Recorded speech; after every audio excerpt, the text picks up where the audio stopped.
Welcome to another episode of Panakal Podcast for Geeks, the show about good friends hanging out, talking about the things we love. I Oh, you're a haven't, I little haven't, I rusty. haven't had to do that in so long. I totally spaced, man. My brain just spaced on it. Okay, y'all know my co-host Andrew Sides, and our guest today is Eric WIlkerson, who I think I've been trying to get you on for like a year and a half, man. It's been a minute. Yeah, something like that. Yeah. I had to get through his publicists. I had to go through all his goons. I had to um, wait for my kids to get a little older. So I oh no, knew time we was gonna be like. we have the same dance. I had to help with both kids, and then Andrew also has a kid I had to put to bed. Yeah. That's why we do these shows later at night, pre-recorded. Mine is at the grandparents today since we have to wake up super early tomorrow for a funeral and Oh stuff. dang, gotcha. Yeah. We figured because she obviously wasn't gonna go to it, and then we figured because it's like an hour-ish away. Yeah. To not and in the morning, it's like, okay, why don't you have a sleepover with the grandparents, so that way we don't have Easy to worry enough. about it. So Eric, we normally try to start out the show by trying to figure out where we've met for the first time, and I could not. Like my brain can see us hanging out at San Diego Comic-Con, and then nothing before that. Well, how long have you known each other? At least 5, 7 years, at least, right? Yeah, I think. Like we might have met at LuxCon, but I just don't remember.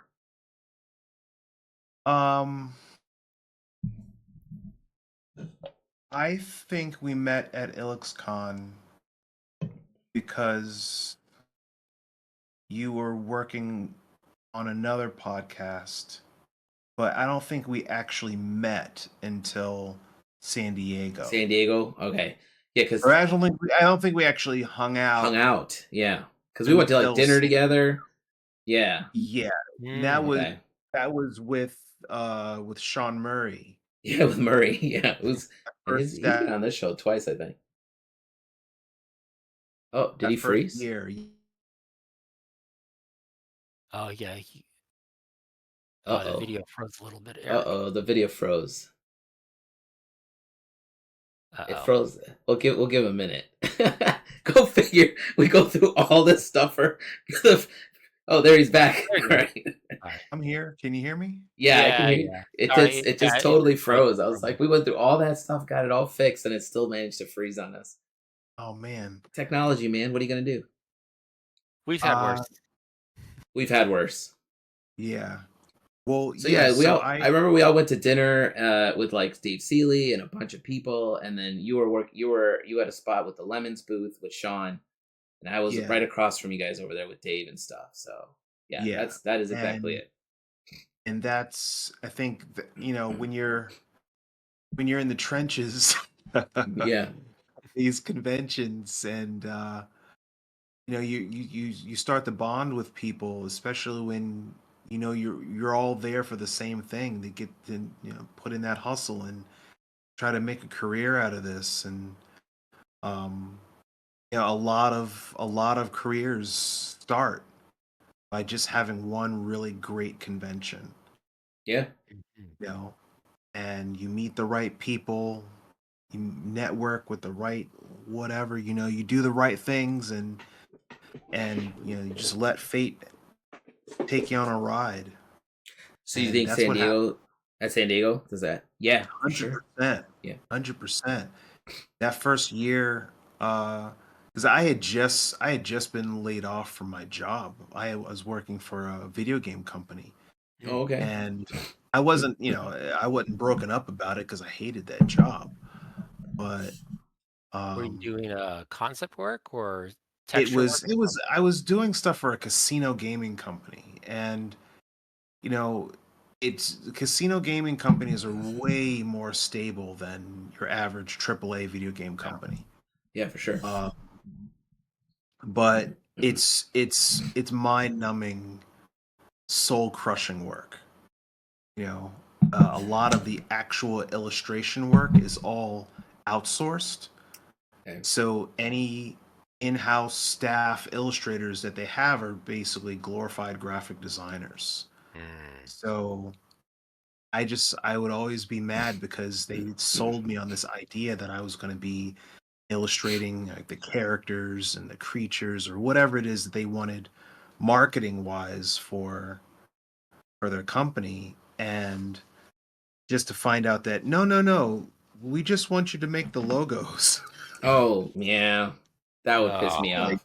yeah, that's oh, disappointing. I'm a classically trained portrait painter, Yeah, right? And you want me to make do you see anything in my portfolio that says that I can make logos? Really? I'm like, okay. Then you're gonna get mad when I can't do it. I know. yeah.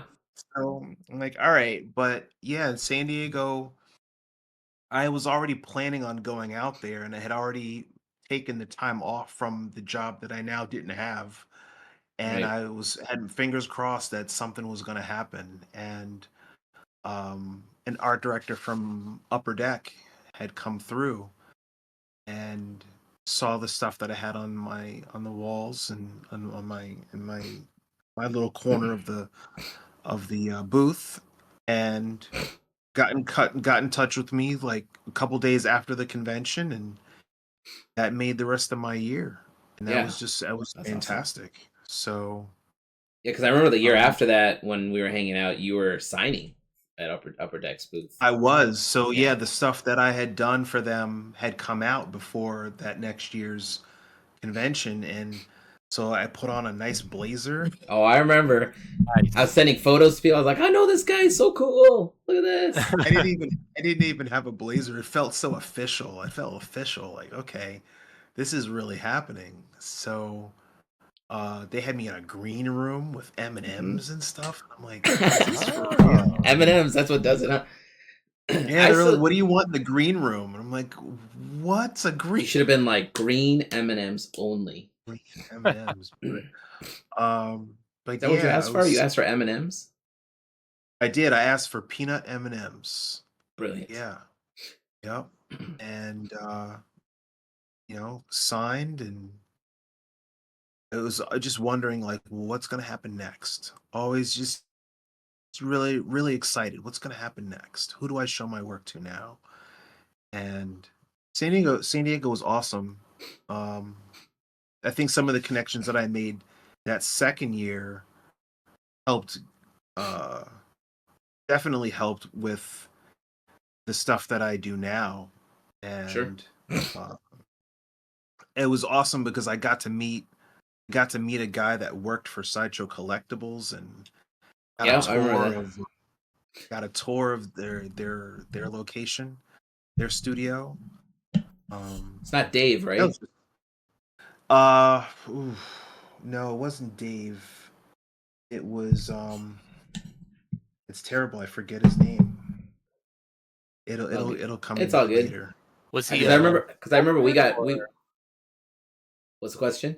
sorry, was he a sculptor for Sideshow or was he like a He concept was artist? a concept artist. He was one of the concept artists for Sideshow, and um, we really hit it off. And I haven't spoken to him in a couple of years. So that's probably why it's like just dripped out of my head. Yeah, But no worries. he was really kind, and I said, if I ever come out this way again, I would love to come visit you guys. And sure enough, I think like a year later, me and my wife were in Beverly Hills.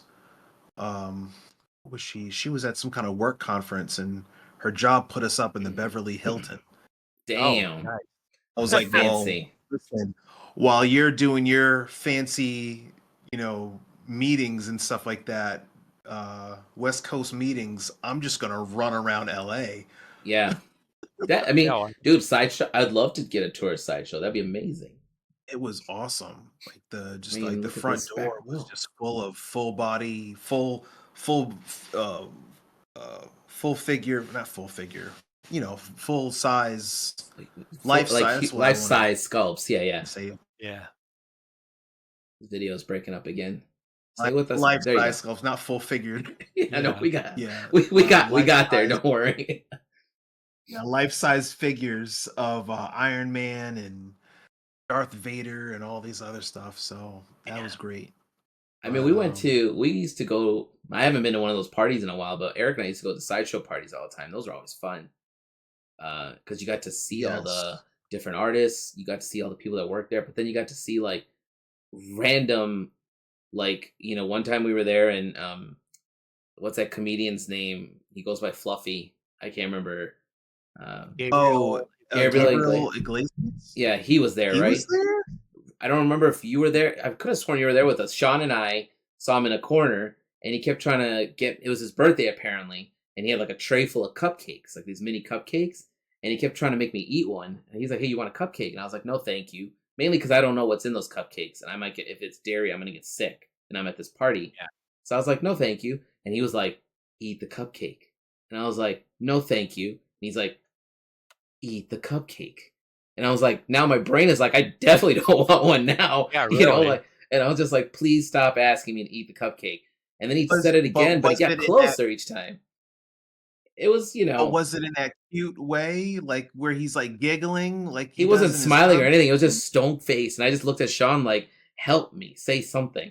And then he just, and then I just kind of walked away because I was like, I don't know what to do in this situation, and I'm already have high levels of Did you anxiety. recognize him there, or did you I knew not who he feel like, was. "Who is this dude?" Well, I Okay. was already like excited to see who he was, but he, to his credit, he walked over to me about 10 minutes later to be like, "Hey, I realized I probably spooked you," and he's like, "I'm sorry," and I'm just like, "You're fine." I was like, "I just can't eat that, man." I'm like, "No offense, I might get sick," and he's like, "No."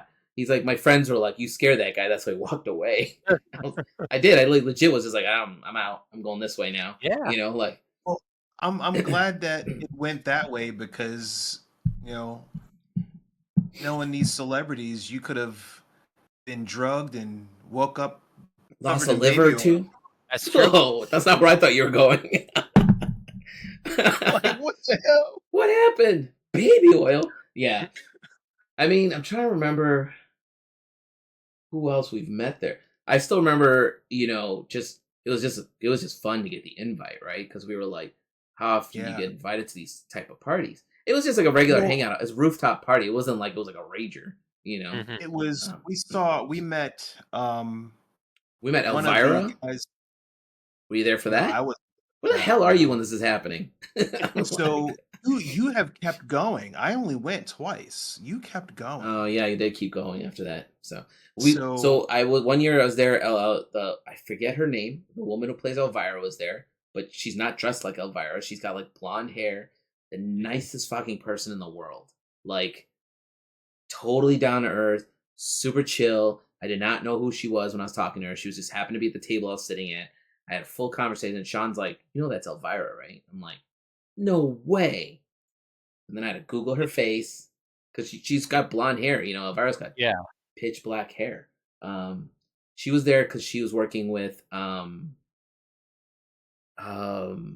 think she was doing something with Sideshow at the time. I can't remember what it was though. Like they have those posters that they make, so I think it was a poster. Oh, okay. And that's how I met Dave Wilkins, who we both know. Yeah. Who's I had met Dave.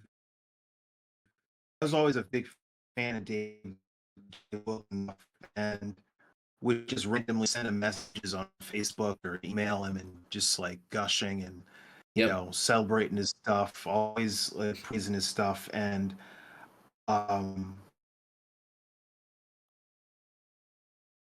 the first year, Diego, maybe it was the second year, my wife and my daughter came out flew out to LA after the event, and we got a tour of Santa Monica, and Dave Wilkins gave a tour of the building and the motion capture room where they did Last of Us and Sony God of War and all that stuff. That's cool. And the motion capture rig was the same motion capture rig that they used on the first Avatar movie. Oh, really? But yeah, that's cool. But since James Cameron didn't need it for years, Sony just bought it from him. So I mean, that's one way to do it. Yeah, but it was such an amazing experience doing that. But yeah, there's a lot of cool stuff happened after going to San Diego. So, I mean, I think like is Andrew, real quick, is the video feed breaking up for you too, or is it just me? Yeah, just a little bit. Okay, your video's breaking up just a tad. Do you have anything else running along with your on your system? me? Yes, you. Like you're frozen right now. Am? Yeah, Hmm. it's like It's clipping in and out. So I'm wondering if something else is using your resources. Well, I was gonna say we could also So, see if there's a way to. Isn't there a way to like lower the bit rate or something so it Maybe streams on a little him. faster? Let me see. Yeah. No, I think it'd have to be on his end, but Oh, I mean, yeah, if my camera is coming in with too high a resolution, that might be it. definitely be. His super fancy, sci-fi camera that he's got over there.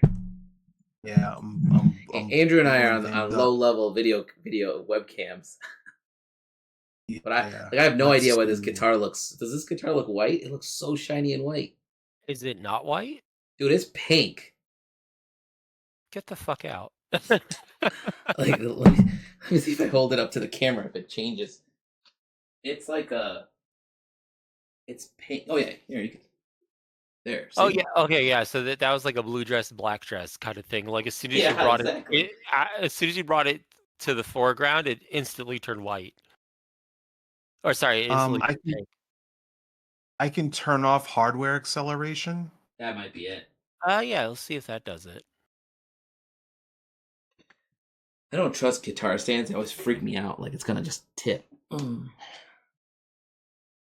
Yeah, it's like it looks so. I was looking at it on the camera. I'm like, man, that guitar looks white. I would never invest in a white guitar. No? No, man, white ain't my jam in all Mm. aspects. Yeah, Eric's so frozen. He's missing all the jokes. I am. All right. Let's see. Is there So some let me turn off the camera.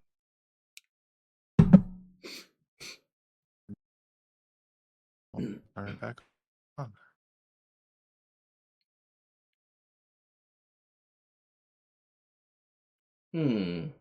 Better? It's clipping. Oh yeah, I mean, you're moving. I can see you moving now. Skipping. Okay. Maybe give it a chance to warm up. There, it seems like it's cleaning itself up. Okay. All right. You want All to stick right, with that? let's stick with If this you and see want, what happens. we can cut out all of that if you want to later or Yeah, something. yeah, I can edit out the part where he's trying to fix it. Okay. That's Then, easy. then we're 17. back. So we're back. Like technical snafu. I mean, this show just wouldn't be the show if we didn't have any technical issues. It just happens. It's just Discord. I think just Discord's never just being plays. weird. Yeah, Like on Discord. my system here, the only thing running is Discord and Streamlabs, and that's mainly because I learned if you have anything else open, it just messes with this whole fucking thing. So I mean, I'm running this off of Google Chrome. I don't have a Discord app. oh, that might be part of his problem. It's okay. It should still work. You look like you're fine now. Yeah. We'll be I fine. think it helps out a lot. All right, back to All San right. Diego. I think San Diego definitely helps people like Eric and like Miles, who we all know. Like it benefit because you guys want to do stuff in like comics and stuff. So I think it helps to be that's the perfect spot to meet art directors for those kind of things. Oh yeah, I guess it's for that. Yeah, it's just interesting because like San Diego's such a big convention that it It's seems like it'd huge. be very easy to get drowned out in the sea of things, you know? Yeah. And I thought about that, but every success story that I ever read about any artist that went there, it always sounded like a dream. Like, okay, you're gonna show up, you're gonna show your work, and somebody is gonna be so blown away that they give you a job. Mhm. And a lot of artists that I read about that all happened to them, and they all had some kind of great success story that, after the fact. So I thought, all right, well, if nothing else, I'll sell some prints. But same thing that happened to Miles happened to me. So I was really happy for him when he said that Upper Deck discovered him, Like, great, Yeah. same story that I had. Now he's doing covers for Dark Horse, and that's So, fantastic. in that case, was that a case of an art director walking by your booth, or was that a case of you Literally, stole away just some? like walking by and doing a double take, and then coming up and looking at my stuff and going, "You do some really good stuff." And they saw an original oil painting that I had done for Tops. It was a Mars Attacks painting, and she asked if she could see the original. So I let her come back around the table and see the piece up close, and she was impressed. And the next thing I know, she's giving me her contact information and said, "We'll be in touch." And that's cool. literally how these stories go. Somebody just goes, "Hey, you should go over there and check this person out," or they do a double take as they're walking past, or a friend of a friend. Something happens where universes collide, and everything that you wanted to have happen happens. Mm-hmm. But I tell my students, when that opportunity happens, when that opportunity knocks, you have to be ready. Your portfolio has to be ready. You don't want the most amazing art director or concept artist or somebody that could hook you up past your table and be like, "Well, your stuff is okay, but you need to work on this, this, and this." Be ready or don't even show up. Don't waste the money flying out to a convention and you're not ready. You show up prepared. Mm-hmm. Yeah. So just once you know that you're prepared and you put your stuff out there, when something happens, you got to have the confidence to go, "You goddamn right it did." That's how you got to come at it. Because if you're just like, "Oh, I can't believe this happened," no, you go, "Yeah, that's what I wanted to happen." You have to manifest it. You have to put it out there in the world and say, "That's what I came here to do. That's what happened." Same thing that happened to Miles. Same thing that happened to a bunch of different artists that I know. They went out there and they came prepared. And when lightning struck, they were ready. That's good advice.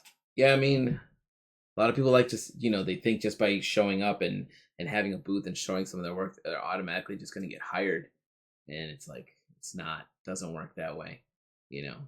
I mean, No. and then I remember when I was working Dave's booth, I had a portfolio with me just in case, right? Like, because you never know, and I carried it everywhere we went, because Dave knows everybody, so he'd take me to all these meetings with him, and I'd be like, and if they were Yeah. like, "Oh, do you have a portfolio?" I can look at it, I'd be like, "Yes, I do. Here's my iPad." Like, I still remember my first year at San Diego. And this is way before I was planning the Kickstarter for Ancient Ones, which didn't happen for another like 5 years, I think.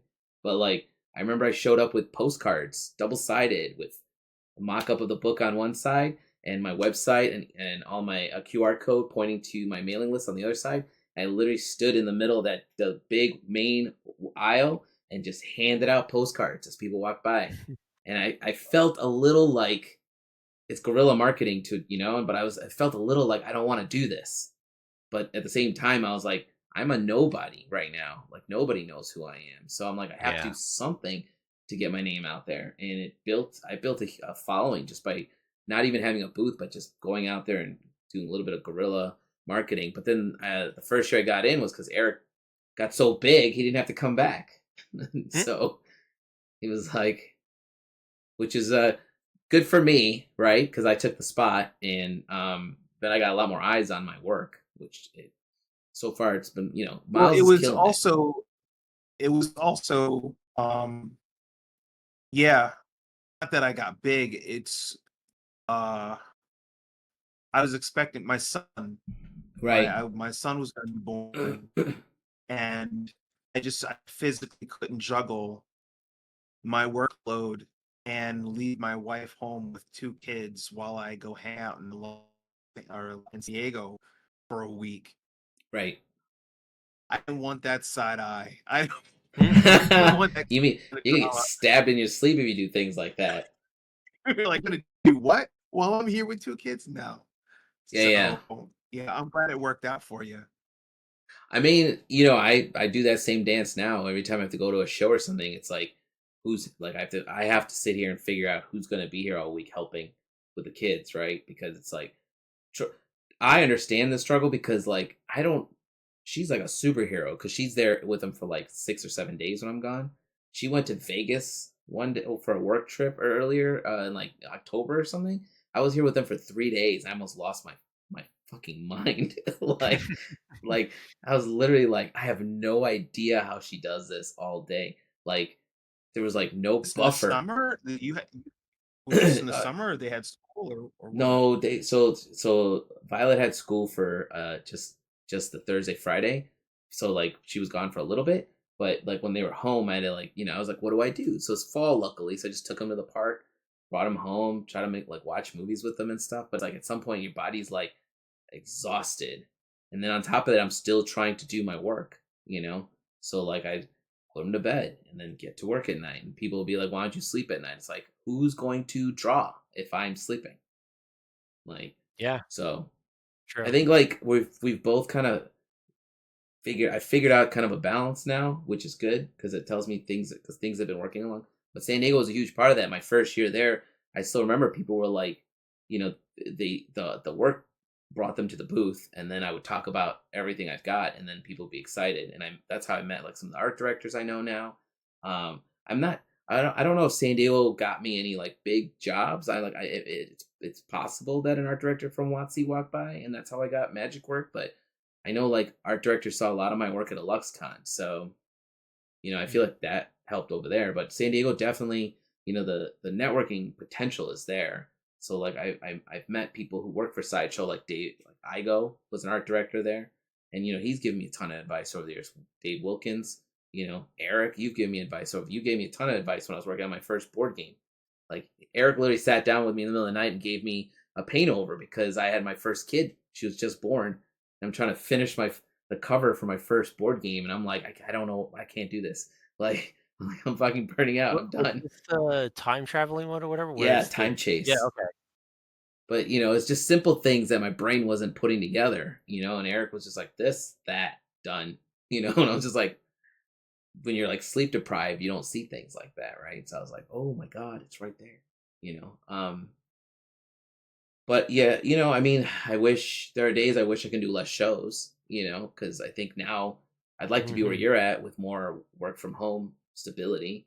But I think my stuff shines better at a shows just because it's my own IP, right? Like I don't work for Marvel or DC or anything. So, and maybe someday the magic cards will be a thing, but until it is, this is what I got. So It's really about where your priorities are. Like your priority for the past, I don't know, decade has really been let me get Ancient Ones off the ground. That's been your voice. That's been what you have been wanting to do. That's been screaming coming out of you. You weren't saying, I got to do Ancient Ones and I got to knock out this WotC portfolio at the same exact time. So if for anybody that wants to do that, do their own IP and put together a portfolio for whatever their dream job, dream client might be, you got to choose one or the other. Yeah, you can't do both.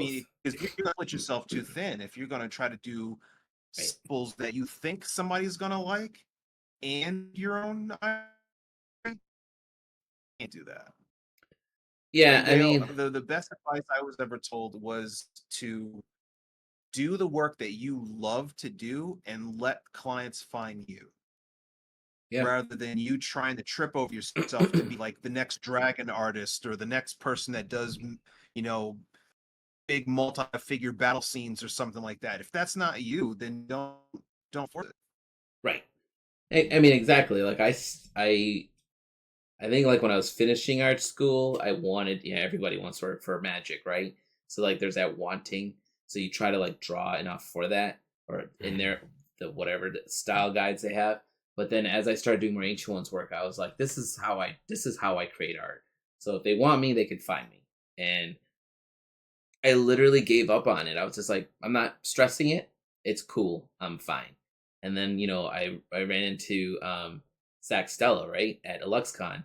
And he was like, why haven't you submitted this to WotC? And I was just like, I literally said, I don't think this fits Watsy's aesthetic. like I was like, you don't want this, and he's like, but I'm telling you I do. And I'm just like, I didn't realize he was an art director at the time, so I was like, who are you? You said, who are you? And then I remember Alessandro was standing behind him just looking at me like, you idiot. And I was like, uh-oh. Didn't he go like, Alan, it's me, Zach? Yeah, he's like, it's me, Zach. And I just totally couldn't put the two and two together. I was so nervous, right? And a little drunk. But I submitted it, and I still didn't get work for another like 4 or 5 years.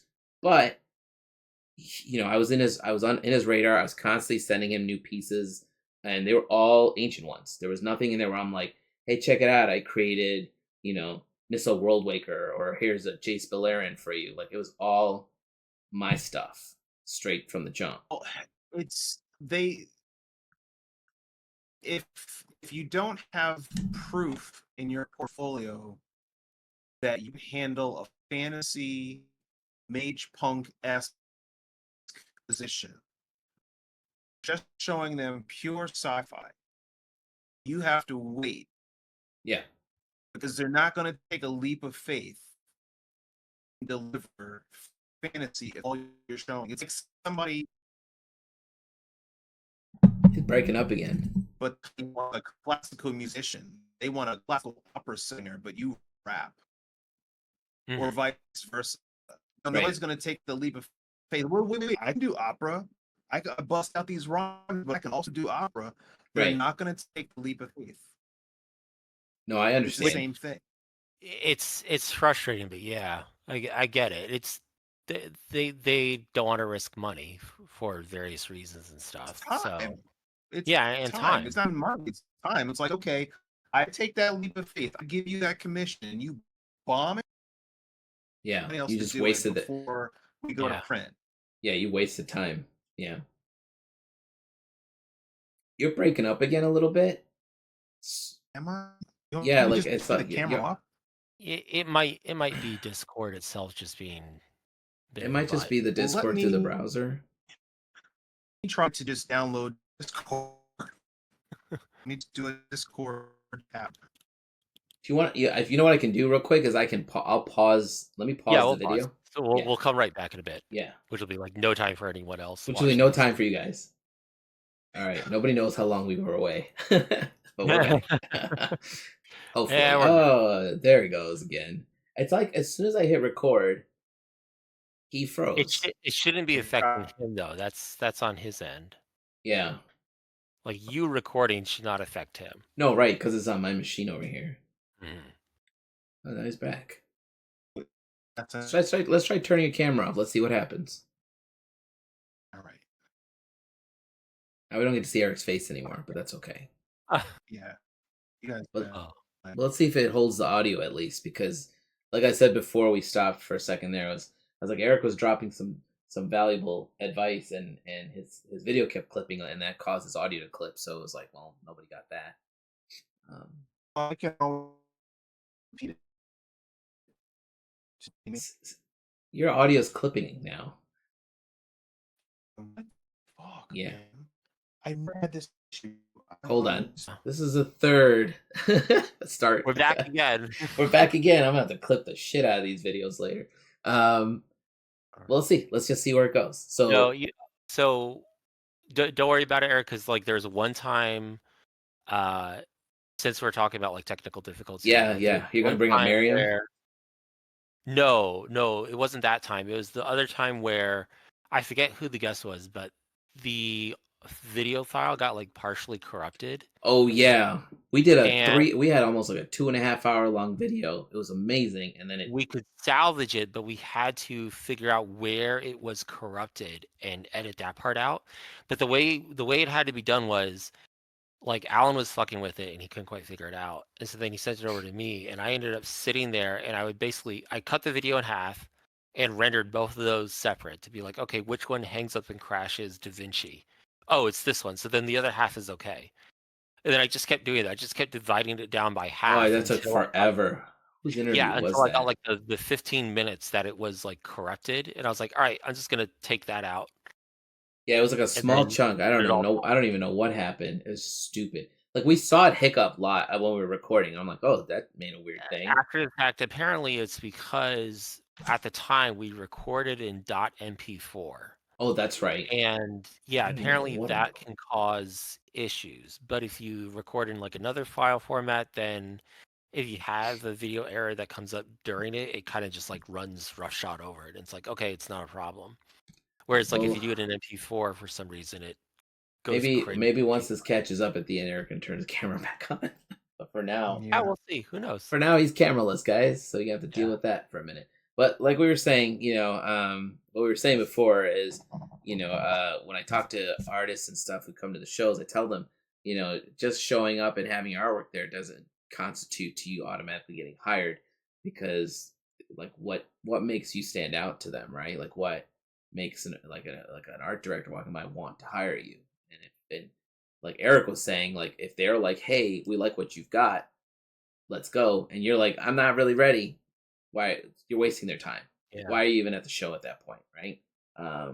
Now, on the other hand, if your goal is like, my goal was to just push this IP, and I wasn't really fishing for art directors initially, because like I said, I basically was like, I don't really want to work for Magic or Marvel or DC.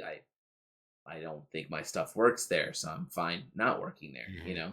And that fire was relit a little bit when I met Zach at IX. That's when I was like, oh shit, Watsy's interested in me. Maybe there's a chance,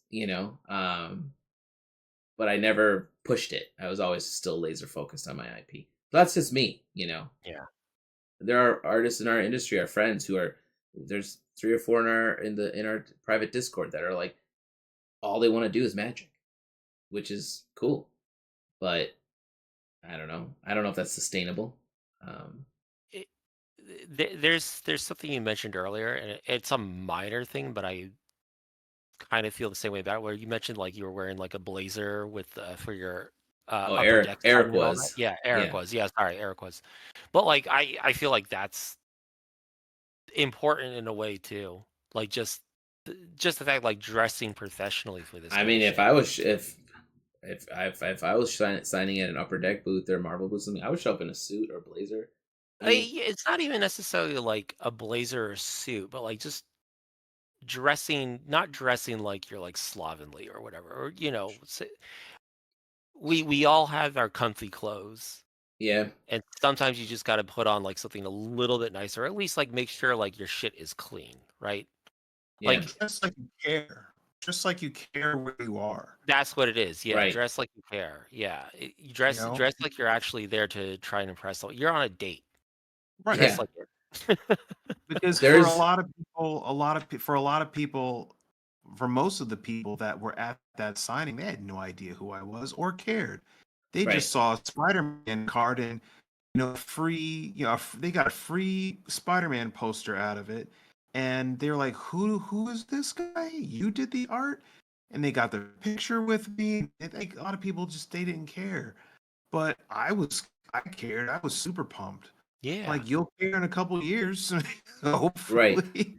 I You know, mean, those guys are, so like I see the, like I think you having worked with Upper Deck is amazing, because I see the collectors market there, and they're wild, man. I mean, it's a level of like, I don't know how people are managing this. Like I see the people that come by to talk to Miles, and then I once watched they did like a live um opening on YouTube. There was a YouTube link, and I went there and watched them like opening like packets and stuff. Like Dick Palumbo was in there and stuff, and, Hmm. and it was like everybody's hyped, and I'm just like, I don't know what the meaning of this card is, because it's just a piece of art on a card. It's not like opening a Black Lotus or something, right? It's just Mhm. like, I guess it is to them. To me, I was like, what am I looking at? What I just don't understand what I just saw. But like, they do that. I mean, I'm sure Eric, you did this, right? Where you paint a card and they put those in the packs and they send them out. And if you're lucky, you get an actual physically painted card, which I think is kind of neat. no, I never did that. Miles has I done that. just did It's the insane. yeah. I just did Wild. I didn't know the they did that. well upper deck. I mean not upper deck. Tops wanted me to do that, and I just couldn't bring myself to doing a tiny little painting or a tiny little sketch that I was just going to give away to them, because the composition that I wanted to do, I thought would make for a really nice large painting. Mhm. And I did this one painting of one of the Mars Attacks Martians looking through a hole that he had blasted through this woman's torso. So you see like her guts and like her piece of her spinal cord and her vertebrae, and then like her bikini strap with like singed burn singed lines on it, or burn marks. And he's like got this smile on his face, like he's looking up into her chest cavity. And I was gonna do that as a little sketch card and like a little throwaway sketch and give it to them. And I thought, Yeah, no, that's like not. Yeah. Yeah. I A thought lot of that'd be work. stupid. I feel like a So sketch card. yeah, I'm I sorry. Go kept ahead. the idea and I did the painting for myself. Yeah. And then Tops ended up asking me if they could use that painting for another. And this, so they paid me for that. Hmm. And then I was selling prints of it, and then the original piece sold at San Diego Comic-Con that first year, and it's the piece that caught the attention of Upper Deck. That's cool. So if I had done that as some little sketch card and throwaway thing and just forgot about it, that Upper Deck lady would have walked straight past my Mhm. booth. Right. Y- Right.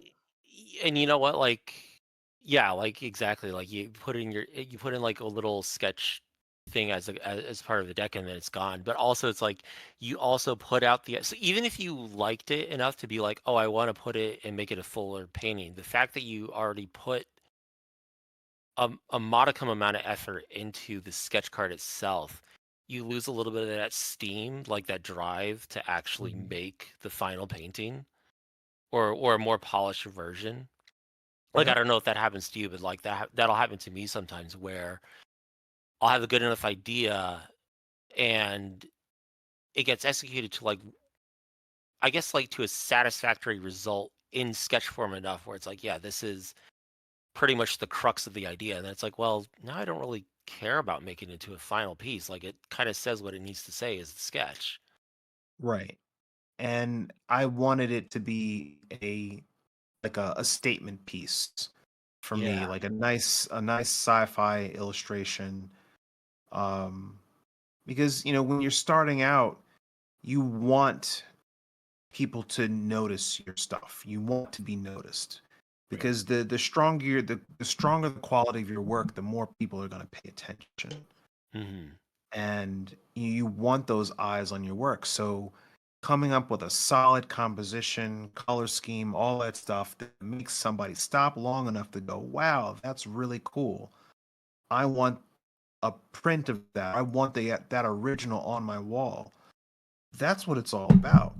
Because then they're going to tell somebody, and they're going to, it's going to grapevine like that until next thing you know, somebody you really want to work with is now paying you some attention. Hmm. But if you don't put that effort in, you'll never know what's going to happen.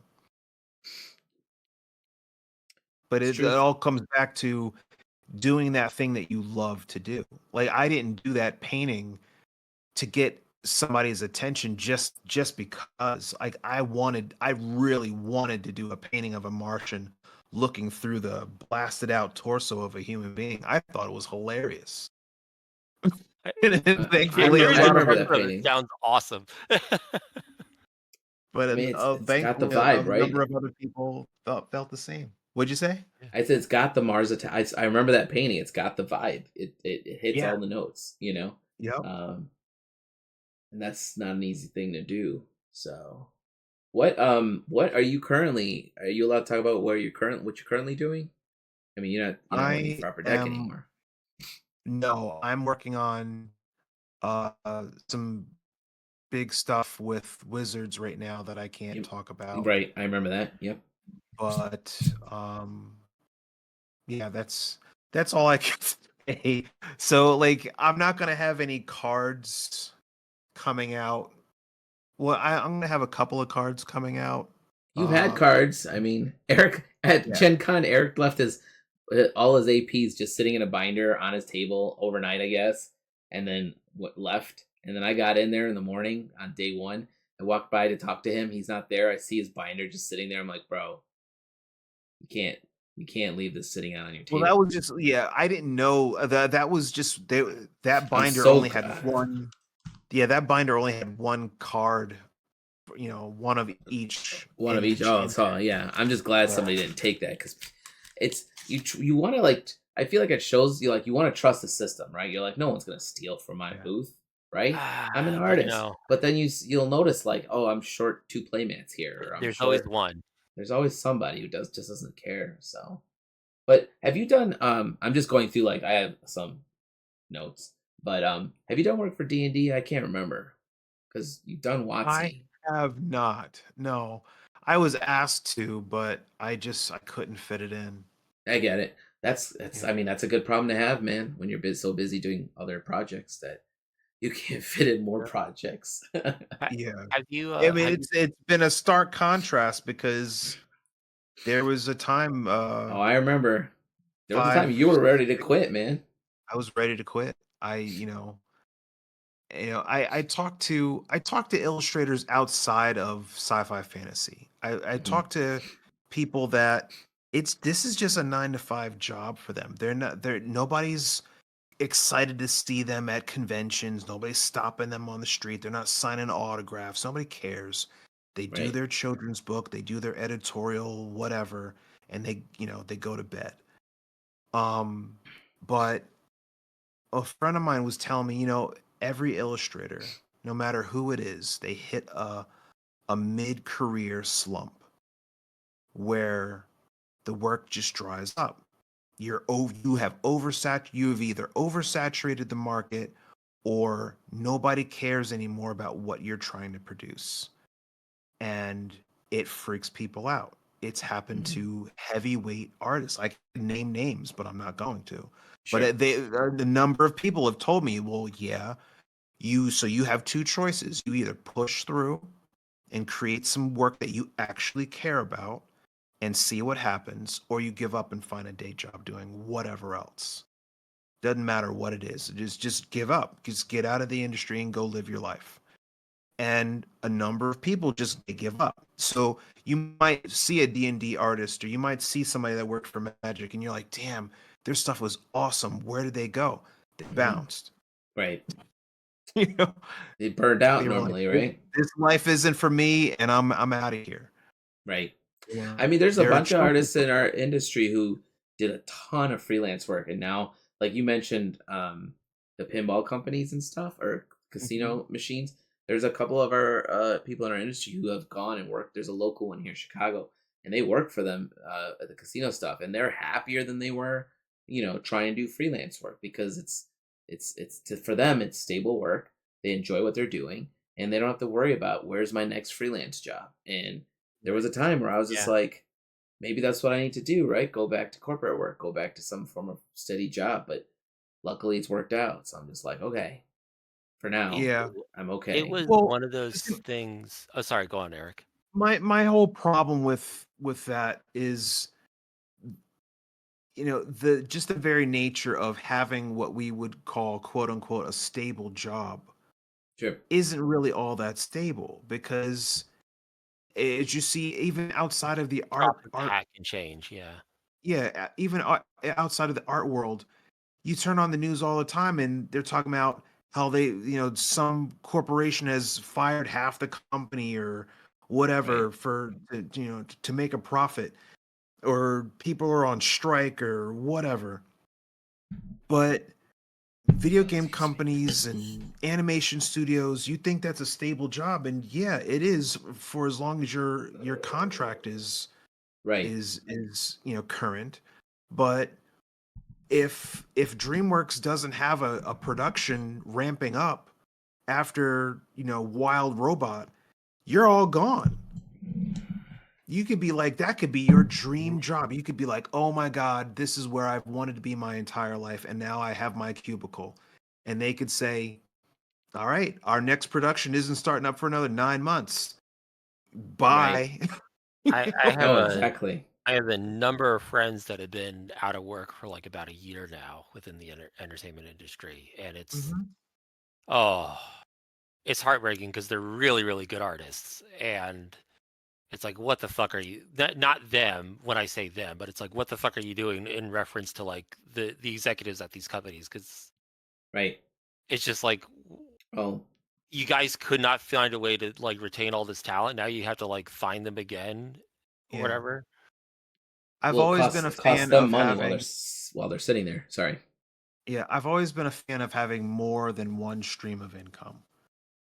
It's And nice, yeah. it taught me, but I had to be laid off from game jobs or from one job after another that I thought I was going to like. Mhm. But that was just my personality. I don't I'm not able to focus on what I need to accomplish for the actual job if I'm surrounded by people I want to talk to. It's just a distraction because Mhm. I'm never at my desk. I was never at my desk. I was always bouncing around. Like, did you Right. see that Superman trailer? Did you see this? Did you do that? Did you play that game? And then I remember, oh, that's right. I'm here to do it. I need to be at my desk. And I could not focus around other people. They're like, here comes Wilkerson again. Oh yeah, he's going to talk about some mindless, random nonsense. Here he comes. I But what I realized is, okay, if no matter what the job is, if you could lose it at the snap of a finger, or Right. if the game doesn't sell, and not even like it's not even it might not even be a personal thing, like you can't focus. It might be the company just under the game or whatever product you're working on underperforms, so they have to recoup their losses and say, okay, everybody on this side of the building, you're gone. Right. And yeah. there's a lot of people that freak out and they kill themselves, or they got to go to work at Trader Joe's or whatever it might be, where they got to go some kind of job. And I always thought to myself, after that happened a number of times, I don't want to be in a position where I've put all of my hopes and dreams into me holding on to this one job, because they could come to me at the end of the fiscal year and say, okay, we don't need you anymore. Mm. And I don't want to have to take that long drive home and be like, honey, we got to figure out something out for this mortgage. So I like knowing that a part of my income is teaching, a part of my income is, this freelance client, and this company, and this company, and this company. And then there's conventions and all of the other stuff. So Mhm. if one thing drops off, I balance it out with focusing more on something else. But it's just it would scare me at this point to go apply as an art director or something like that for some major studio, because you never know. You could be there for 12 years or 6 months. Right. This is true. It's I I mean, I've told Alan before, like I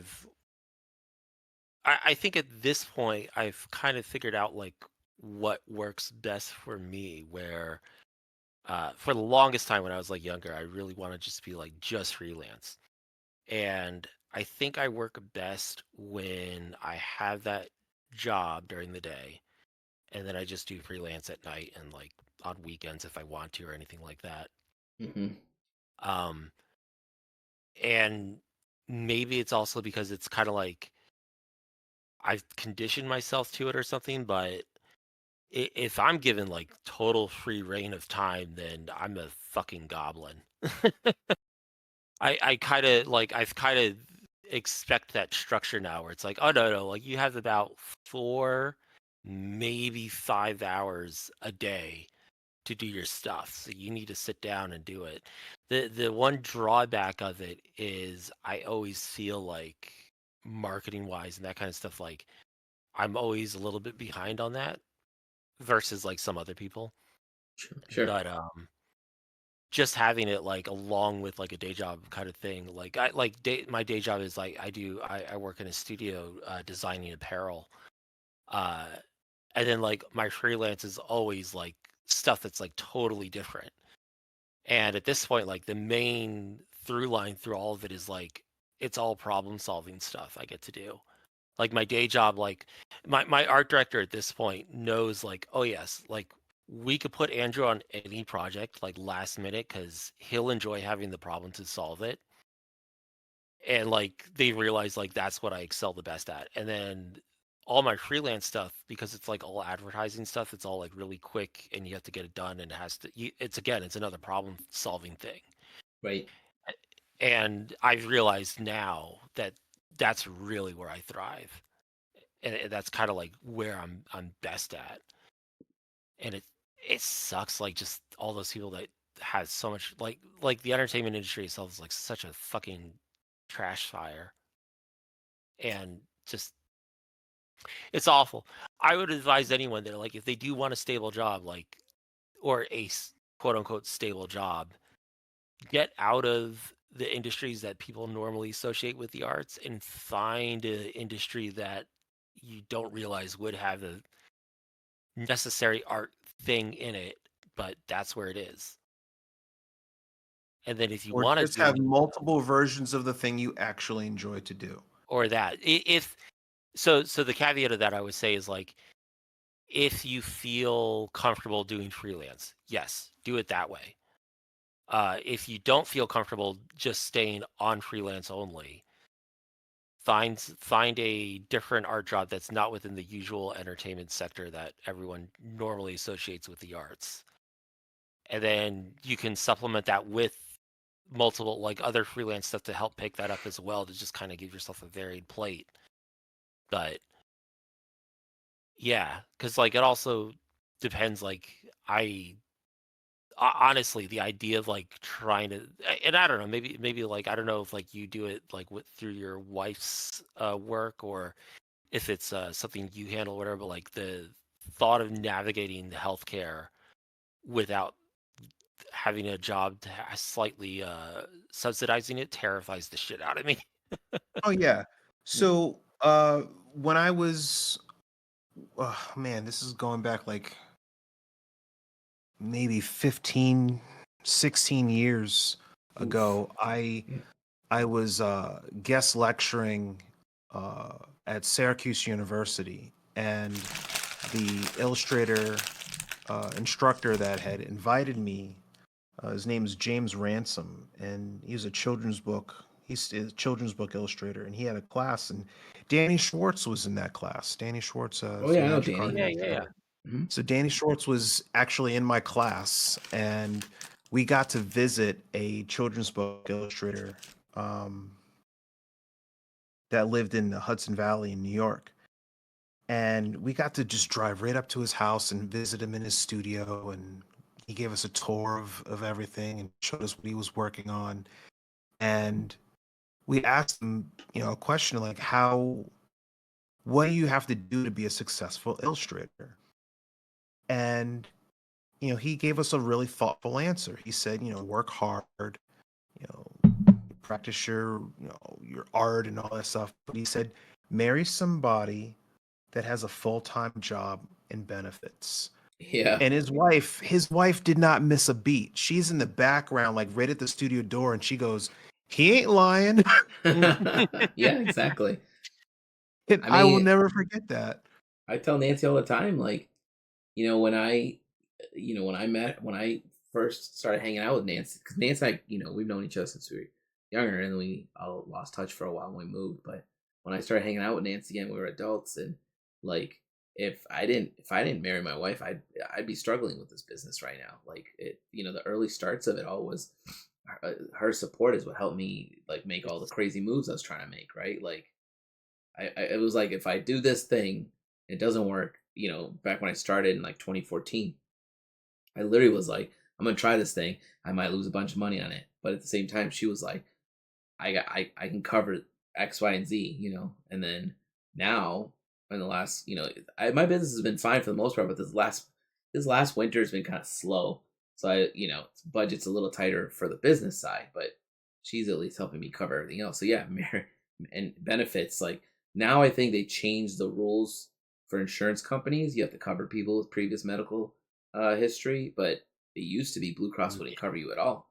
Yeah, it used to not be, which So is terrifying. so But this is marrying also someone like a very uniquely American problem, unfortunately, yes, of course. that we have to deal with as freelance artists. I And it's used to something I'm say, very envious about for other places where it's like, you don't have to deal with this. Right. online, and people would argue with me about it, but I would say, and I guess I should have worded it differently, but I said behind every successful illustrator is a spouse with a full-time job. Mm-hmm.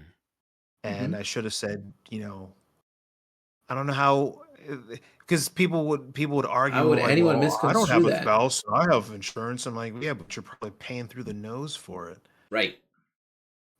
Like, It's okay, because people, of enjoy that course, life. you can't say anything online without somebody getting worked up, man. That's Yeah. just the internet, But right, but there's just a lot of successful illustrators out there, and like you got to spend all year just sitting in your studio just painting comic books and painting this or that. Yeah. Like, and you live in this big ass house. Like, I know that didn't pay all that much money. Like, come on now. What's the? Oh, that's right. Your wife works for a bank. Okay, got it. Say no more. Right. Yeah. Right. Your wife is, yeah. I mean, Nancy handles the lion's share of the bills. I put in my half, my third, like, and the rest is she. Sometimes she doesn't even want to take the money. She's like, put that towards the business because I'm trying to make this a thing, right? Yeah. But yeah, it is interesting to see artists get all worked up by that. I'm like, don't get worked up by it. It's. I understand, ones that if you're not married and you're a successful artist, great, kudos to you. Great. You And know, yeah, and I mean, then my question would be, why are you still in this country? Like, you could be right, saving up so much more money. Just like move to Spain or something. dude. I've Mm-hmm. said this to my cousin so many times. Like, if I didn't have, and you and Eric and I have talked about this too. Like, if I didn't have a wife and kids to worry about, I would have bounced out of here 4 years ago. Yeah, Denmark, man. That's where Yeah, I would have gone.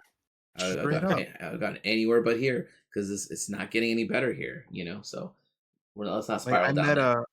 over a Christmas break, one of my wife's friends had a foreign exchange student from Spain living in her house, Hmm. and uh, and I was, I was saying, yeah, if I were to live abroad, I would go. I was like naming off all these different places. All I need is high speed internet, good weather, and free healthcare. And she's like, well, that's pretty much everywhere Yeah, except for the United States. Really kind of is. It's like us in like 2 other countries, if I remember right. At least regarding the healthcare thing. I have it's my mom's cousin. She lives currently in, I forget which part of Spain. Spain sounds Like nice. she lives over there, so she does contract work for the army, I want to say. She's a trained diver, and she teaches the other like military people like to dive and all that, right? But Sure. it also means like she has spent the better part of her adult life just bouncing around like Europe and everything. And the few times she comes back here, she's like, "Oh yeah, like I'm never coming back here." Yeah, I She'll be mean, here. She'll be here for like a few months for like just business purposes, like tidying up things or whatever. And then she's like, right. "Later, I'm bouncing. I'm going off to Spain or I'm going off to Germany again or something." Germany's nice, man. I mean, Yeah, I don't remember. She lived there for a while. I don't remember I'm how not sure long. Germany wants me there very long, but Well, that's, I was just thinking about that because that's the other side of the conversation where if you said, okay, well, I would move to another country that had, high speed internet, good weather, and free healthcare. It's also then the next question is it super racist or would I feel uncomfortable leaving my home Hmm. to go anywhere. And I think, Alan, you had that issue when you were in Germany, people staring at you left and right like you were about to blow up Starbucks. Yeah, well, I mean, it's like Like, you're so you're messed up. literally in a sea of Germany's Germany, right? And then they see it's I don't the areas we went to, I don't know if they just don't see a lot of people of color there, but or I also have a habit of like my initial instincts to any other places that it's not home is like, are these people afraid of me, or are they like about to do something crazy? And yeah, there are parts of Germany I went to where I could tell they were like, you can like feel, you could feel that when people are like, I don't want this guy here. And it's just like, I'm just a tourist. Like, I'm not gonna move in next door to you. It's the same vibe Yeah. I get when I used to love, when I used to do these road trips for the shows. I used to love stopping at like mom and pop diners and grabbing like a slice of pie and a coffee and just chilling for a minute. I don't do that anymore because I don't know if I'll make it out of that town, you know. And people will get worked up by that, right? Some will be like, "How you're just judging all small towns?" I'm like, I'm judging based on my upbringing and what I've had to deal with growing up. Like, I understand not every small town in U.S. is racist or whatever, but the world feels very racist, not just the U.S. So it's hard to like leave your own house sometimes. So it is nice for us to be able to work from our homes and get an income and not have, like, Eric and I talk about this all the time. Eric's like, I like staying in my studio and just working and getting paid. I'm just like, that feels nice, but at the same time, you're like, we should be allowed to go wherever we want, right? Yeah. Um, I would love to work from my house. no, trust me. I remember. Uh when I had to return to the office, I was so crushed. I was like, "Oh my God, I forgot how much I really like this." I mean, that's one of the things that started me on this journey was I worked remote for a year. I was working corporate, and the company I was working for had us all working remote for over a year. And then one day decided we need to bring these developers back in house, and we were all like, "Why? We've been doing our Yeah. jobs for over a year with no issues." And I was actually about to leave. I was about to just be like, "Fuck you guys, I'm out." But my lawyer was the one who was like, "Hey, I think they're about to fire all you guys." Mhm. So he was like, suck it up and go back in. And then, yeah, but we all got let go 3 weeks later. And I collected severance and I used the severance to do this thing. Earn it all, yeah. So sometimes things just work out, but yeah, again, I would move to Paris if I could, or Japan or something. I think Japan would be fun. So, but I've No, never this been. is not this is not an easy path. This It's is not. not, applying for a job at Walmart or learning how to, change tires or something like that. We pour years, decades of our time and love into something that hopefully will pay dividends. And, And you something know, culturally we don't respect a whole lot, or at least not as much as we should, right. considering Well, there's the the stigma output. of the starving artist, and people. Yeah. I have students that whose parents are afraid they're going to be a starving artist, and I have to say, when people are worried about that stereotype, they're thinking that that whole starving artist idea. You can't place that on an illustrator. That is a fine artist's life. Right. Yeah. Somebody that is doing a painting or a series of paintings for some gallery, hoping to God that enough collectors come out and buy that art a year after it's been created, and then the gallery takes half. Right. So, And then, like it's a lot, and you could be living off of credit cards for the entire year, and then out of 12 you do 12 paintings, and you hope that all of it sells, and maybe mhm, half of it sells, and then out of that half the gallery takes half. Mm.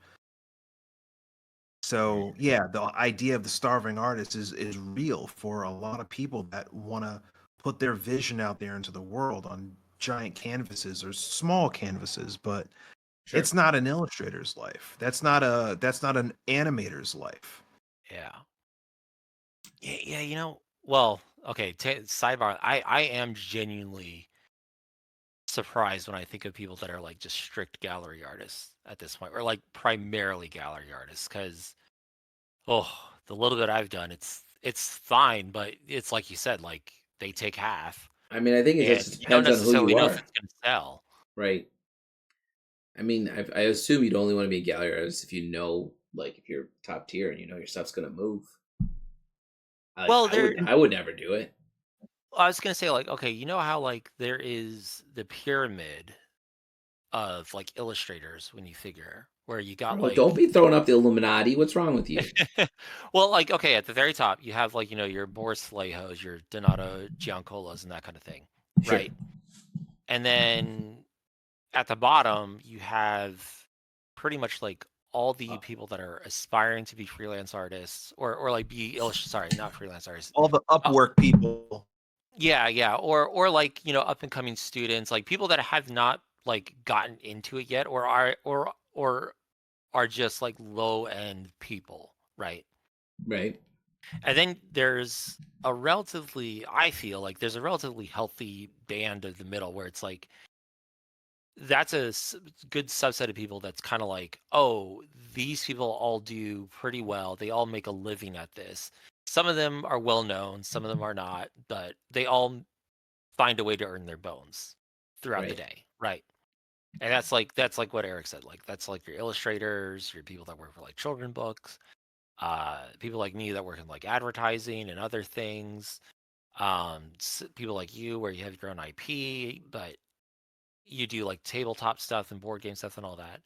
And like I feel like gallery fine art things, it's like there's no middle band. It's literally just you have the tiny diamond at the top, the tiny triangle at the top, where it's like, yeah, you have James Jean and other people that are like, what is it, like blue label artists or whatever, where it's like, yeah, you sell your artwork for like millions of dollars or whatever.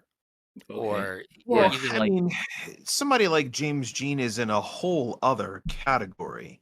That's but a that's what I'm whole other. saying. Like, I feel like a Yeah, lot of gallery art is like, it's that, and then it's yeah, like no middle band, and then everyone else. right. Because if you want to like categorize or make a pyramid out of fine artists, like you have to think of his world is pop surrealism, and Mhm. he's like the Academy Award winner, Yeah. and then everybody else in that camp It's, is Yeah. scraping by trying to get into group shows and stuff like that. They're the background actors if you want to compare to like that world. They're the background actors, and then there's the Academy Award winner walking in front of the camera, and with illustration, yeah, there's the rock stars. But you um do have like at least illustration. There is that, like, I don't know, lack of a better term, like the middle class band, where it's like, yeah, these are all sure, people that make their living. They're not like right. rock stars, like you said, but they And would you know what, you the don't gallery have to has like be, no social thing of that at right. all. yeah, you don't have to be. Is exactly right. You don't have to be a rock star, because the thing with the rock stars is that they oversaturate the market, or their look for a particular client might go out of style. Hmm. There's been a number of illustrators that I've known that used to do a ton of work for like Tor or different very specific publishers because the art director loved their stuff, but after a while couldn't use them anymore because they just every other book cover, you know, Like, every other thing was yeah, their stuff. You Yeah. oversaturate the market, and then you got to figure out something else to do with yourself. You have to diversify the type of work that you do, because if you're just churning out the same kind of stuff over and over again, year after year, for the same people, sooner or later they're going to get tired of you. But if you're that, you know, middle income or middle class kind of thought, that kind of idea of you're that middle class illustrator just doing whatever you got to do, those are the kind of people that have long careers. A friend of mine that has been a children's book illustrator for many years, and also teaches illustration at a college in Ohio. she told me that her college professor told her to her face when she was in school, "You're not going to be famous, but you'll make a living. Mhm. You're good. You're not going to be famous, but you'll make a living." Yeah. And she's like, "Damn!" At the time, that felt like a punch in the face because she wanted to be that next famous person, but he was right. Like she does, a bunch of children's books every year. Are they Caldecott winners? No, but they paid. Right. Her mortgage is covered. And Yeah. what else are you going to ask for? What else can you really ask for? You know, any other job, they're not hoping that they become famous. Like they just want to, they just like, some mechanic is not hoping that he becomes My famous. God. Yeah. He just wants a job. That would be amazing if you were like a famous There was hot dog vendor or something. there was a post made by oh gosh, I actually don't know how his name's pronounced, so forgive me on this. Leaf Pang for the today's inspiration group on Facebook or whatever, where he basically said, like, for every Dean Cornwell or Howard Pyle or anything like that, you've got a Harry Frank, or Yeah. I don't even remember if that's the guy's name, but he was like, yeah, who's Harry Frank? Exactly. It's like we have a couple bits of his work, but we really don't know anything about him. But he made his dues within the illustration business back in around the same time. I mean, It's just I he see just that. wasn't as big of a name as like some other people, Right. Well, if you look at J.C. Leyendecker, J.C. Leyendecker was the Norman Rockwell before Norman Rockwell. He Mhm. was a rock star, right? And then Norman Rockwell took his style and ran with it. Yeah. But what a lot of people don't know is that J.C. Leyendecker had a brother named Frank. Frank was also an Oh, illustrator, yeah, fuck, yeah. but Poor was Frank. nowhere near as successful as his brother. Right. He's the So Frank Stallone of this Ah, scenario. it's like he's like Craig Christ, man. If you know that song. Eric, do you want to try turning your camera back on? Do you want to try I don't want to risking? risk it because Okay. I don't want to. Yeah, the No audio's coming worries. in clear. It's all All right. right. Yeah. Yeah, I mean, like I realized, like when I'm like I in the last couple weeks I've had to get on a call, working on a Kickstarter for my RPGs. I've had to get on a call with some like people on that side of the team and some art directors. I realized like I was name dropping some big name artists that inspired my work, which is my next question for Eric. But they it's interesting like how they don't know some of this, like they're big name artists and they were just like, I don't know who that is, and I'm just like, really? They worked So on like Destiny and like big video game yeah, projects. I ran into that when I met up last October in Philadelphia for the symposium with the Mint or whatever. We were like Yep. just talking whatever, and I I don't feel like I have like a huge. I have a decent art history knowledge, but like I feel personally like there's people that are way more like knowledgeable. Like, oh yes, like here's this person, they're tied to this person, whatever. Yeah, Like I yeah, have yeah. that with some people, or whatever. But yeah, even that, like just bringing up certain names, and it's like someone's like, I don't know who that is, never heard of them. I Who's usually Bill? have to see it and then I'll be like, oh, I know this work. I know this Even body of that, it work. was like again, like one of the things was I brought up Bill Sienkiewicz and crickets. There was like one other person at the table that's like, oh yeah, I know who that is. I And I mean, showed the I feel artwork like and if they're you're like, not I really don't into know. comic books, I think anyone who's into comic books would get Sienkiewicz right away. Like, Yeah, like yeah. Alex Ross, right? Like, so that like my sister in law. I love my sister in law. She thought the local museum here had a Stan Lee exhibit happening. Alex Ross is from here, by the way, Illinois. Mhm. Okay, so she's like, "Hey, Alan." She remembered the name Stan Lee. She remembered that I like Stan Lee. She remembered he does a comic book. So she messaged me, says there's a Stan Lee museum, and I'm like, "Holy shit, that's like 10 minutes down the street from here." So we get everyone together. We plan a day. We go there on a Saturday. I walk in there. I look at this one gallery wall, and I was like, well, that's not Stan Lee. That's definitely Alex Ross, you know? And she was like shocked. She was like, oh my God, I just totally botched this. I thought that was all Stan Lee stuff. I And mean, I'm I just would like, still love to see But an Alex Stan Ross. Lee I was like, was it's fine. never an artist. He was a Yeah. writer. Like a I lot of mean, people think that Stan Lee was a penciler. I don't understand. he Like he used he to wrote. he drew Spider-Man, didn't he?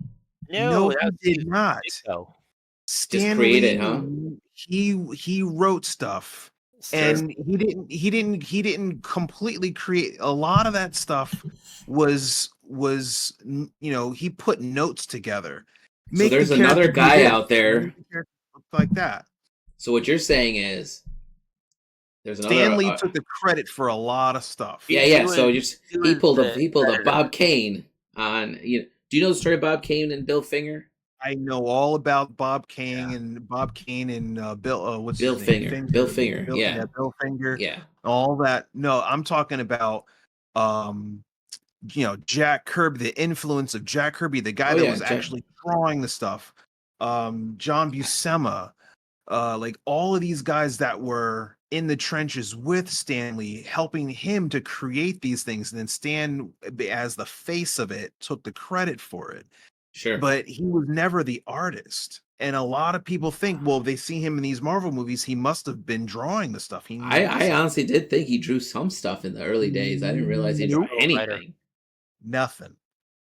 Nothing. Dang it, Not Stan. one thing. Nope. Either way, Alex Ross is awesome, but Oh he's got a very yes. distinct style that, like you were saying before, like there's a limit on how much of that people want to see, right? Well, there's also it's also what I'm finding out, it's a generational thing too. A lot of people Yeah, don't know about certain artists because they weren't born until like 2005. Like yeah, I get excited talking about Jim Lee or Will Spertasio or a number of different comic book artists, Alex Ross included, that yeah. were rock stars to me when I was in high school, and it's crickets when I'm talking about them in class. But let me mention somebody with a million followers on Instagram. Oh yeah, I love her work. Like, yeah, Right, okay, I see what room I'm in. You right. know, You're like old guys over here, young oh kids over yeah. there. I have to make my references to artists that they should aspire to be, or to whose work ethic they should aspire to have. I have to make my references a little bit more current. You just got to have So that in your back pocket. Like I've yeah, been purposely trying to, obviously I like to read my old comics, right? Because like you just said, I love Jim Lee. I like Todd McFarlane, Frank Miller, all those kind of like Mignola is one of my all time favorites. But I've been purposely trying to read like it's hard to read a good like if the artist in the comic is not good, I can't read the comic. I have a really hard time reading it because I'm like, okay, this art's no good. I had And that happen with Conan. yeah, I mean, I it's remember prime. distinctly, like it was Kerry Nord and Dave Stewart were the like Kerry Nord was the penciler, and they weren't doing any inker; they were just doing Kerry Nord's pencils, and then Dave Stewart was coloring on top of it, but he was doing this like he was basically painting all the panels, right? Yeah, It was great, loved it, ate it up, and then Dave Stewart got busy, as Dave Stewart does, because he's Dave fucking Stewart. Dave Yeah, Stewart, exactly. exactly. So then they brought in another colorist, and this dude, I can't remember his name, probably for the better because I'm about to shit on him. Yeah, The dude was so ham-fisted in coloring over the pencils and just yeah. made everything so chunky and like so overworked that I was like, yeah, I can't read this anymore. Like That's this is yeah. unreadable to me. Well, like I stopped, like I stopped reading DC comics for a while, and then I got back into it when they started rebooting World's Finest, which is amazing, by the way. And the artist, this guy on there, his name's Dan Mora. He's got this very, he reminds me of a young Jim Lee, which I love Jim Lee, and it's not as detailed as Jim Lee, but it's like this. If you can look up Dan Mora when you guys get a chance, his shape language, I like shapes obviously. His shape language is amazing. And there was like one or two issues where he was on a break or doing like a holiday special or something. And they brought in this other artist and it was like, no. And, our friend Jason Smith, he was like, just the story's still good. Keep reading it. And I was just like, oh, it was hard, but I got through it. But my point was, is I'm purposely trying to find newer artists so I can be like, just so I'm not sitting there just trying to read the old comics. I'm trying to stay on top of the new stuff and just give my brain a chance to be like, hey, check out all these cool new artists out there too, right? Give them some credit because they obviously learned from the people I like too. You know, Jorge Jimenez. If you haven't looked him up, he's fucking amazing. So then, turning the question to you, Eric, like who influenced you and like directed your art, like your art tastes and particular way of looking at things? Oh man. So I I learned how to draw by copying the work of Jim Lee and Whilce Portacio. It was like the trifecta of. I think it started out with Rob Liefeld, but then I was like, wait, no, there's better. You like, And I got to then draw went feet at some point. I gotta draw. I want to draw because all of my drawings of my superheroes and stuff like that I was creating back in junior high school was all a bunch of guys screaming with squinty eyes. Sure. And like I had to stop doing that, and I had to try to start drawing like different facial expressions and body shapes. And I thought, okay, well, Jim Lee's got that, and because a friend of mine had put Uncanny X-Men, I think it was 275 in front of me. We're in junior high, and we like spent our summer like meeting up at the local library and just drawing, like doing That's master cool. copies of pages of Jim Lee's work. And then we discovered Whilce Portacio, basically the Image crew, the Image founders. So then a friend of mine from high school, from junior high, that I would be drawing with all the time, he introduced me to George Bridgman, that whole guide to anatomy. And then I went off to college kind of with this mindset of, okay, well, I'm going to be a comic book artist. I want to be a penciler and like my heroes. And that's when I didn't even know what an illustrator was. When I went to school, I studied at the School of Visual Arts in New York City. And when I enrolled as a cartooning major because This is me the as school, well. not as SVA, but same path. yeah. So the school had adjunct instructors, and at the time that I was looking at schools, Frank Miller was teaching a graphic novel course. Dang, that's cool. Walt Simonson was teaching a comic book penciling class. There were a number of heavyweights that were working for DC and Marvel teaching courses at SVA. So I'm like, well, this is where I'm going to school. And I had no thoughts about being an illustrator. I just wanted to, my goal was to come out of school and work for DC. I wanted to draw Superman. That was it.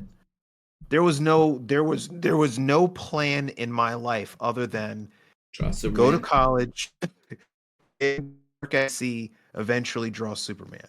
Done. That would have been my life. But then into my first year of college, I started really paying attention to. I think I was introduced to Michael Whalen's work. Oh yeah. And I knew about Boris Vallejo. Then I was introduced to Frazetta. Like I knew about Alex Ross, but he to me was a comic book artist. So, like that's if I ever were to like learn how to paint, like that would be it. Like do that, but in a Jim Lee-esque kind of style. But everything was revolving around comics. But the more I would play around with trying to draw pages, comic book pages on the side, like from when I wasn't doing homework, I realized I'm trying to compose a narrative panel, a narrative story multiple times on one page. It's exhausting. Yeah. I want to do one image that tells the story and that's it. I want to do one snapshot. And so then one of the students in one of my classes was like, "Yeah, that's called illustration." Oh, Nice. That's awesome. oh, nice. There's a word for it. Okay, great. Um, and then that's when I started really opened my eyes to how much more work goes into an illustration than Hmm. goes into a panel or a page of a comic book. Not to discredit anything that a comic book artist. Comic book art is hard. These guys are busting their ass, Yeah. but I just got more satisfaction from looking at a single painting and going, how did they do that? I want to learn how to do that. And but yeah, it all started from comics, like looking at the work that the Image founders were doing when they were at Marvel. I Yeah. was collecting, Spider-Man, um, yeah, the Uncanny and X-Men and X-Force, all the Superman titles, all the Batman titles. I was collecting all of that stuff, but the art had to be amazing. Yeah. I wasn't given my money. And then whenever there was an issue where like they either Jim Lee was too busy or one of the main artists was too busy and they gave it was like some guest artist or they gave the inker a shot at doing all the pencils and I'm like, the hell is this? Right. That's exactly what I'm talking about. You're like, I don't think I can read this. Like they hook you in, they throw that bait out there because the artist that you love did the cover and you're like, oh well, Right. another banger, another banger. So you buy it and you get it home and you're like, you open up that first page and you're like, the hell You didn't look is through it, this? Eric? Rookie. That's a rookie mistake. You're supposed to open it up. Now I remember when X Force came out, it was sealed in a bag. So I remember I was just Oh, like, what's the really? rest of this comic look like? I've been collecting X-Men since I was like 11, 10 or 11. My cousins gave me a bunch when I was a kid. I remember like X-Force came out one day. The cover was, like sideways. And I was just like, this is new. This is interesting. The art was, Liefeld's art was just like, I've never seen anything like that. And I was just like, this is weird. I'll give it a whirl. It's X-Men, right? I want to read more of this. And I remember I couldn't flip through it. I was like, that's, one of those times where I was like, I guess I'm gonna roll the dice on this. Hopefully I it's good. think you're thinking of it was I think that was Spider-Man in that issue. Yeah, it's the one Spider-Man on the cover. Yeah, that's issue 4 of Yeah. X-Force. So That that one one was horizontal. it was horizontal, and I just does I rarely would buy a comic book if I couldn't at least page through it, right? Because like what you just said, I was always afraid there would be a different artist on the inside, right? And I'm like, Mhm. but I still remember, those Image boys were some of my favorites too. I still remember when Spawn came out. I remember when they all separated out. I had all that Spawn, Wildcats, Wetworks, I Yeah, like Young Blood, all of it. Youngblood. Young God, what Blood. a hard comic to read, But yep, like they all had distinct styles. And I Yeah. was, I tried to be like I remember I used to draw a lot of those styles, but that wasn't my cup of tea for a while. I was just like, I'm not good at this. I'm gonna stop. And that's where I kind of went into graphic design. My background's graphic design, and then I came back to illustration, right?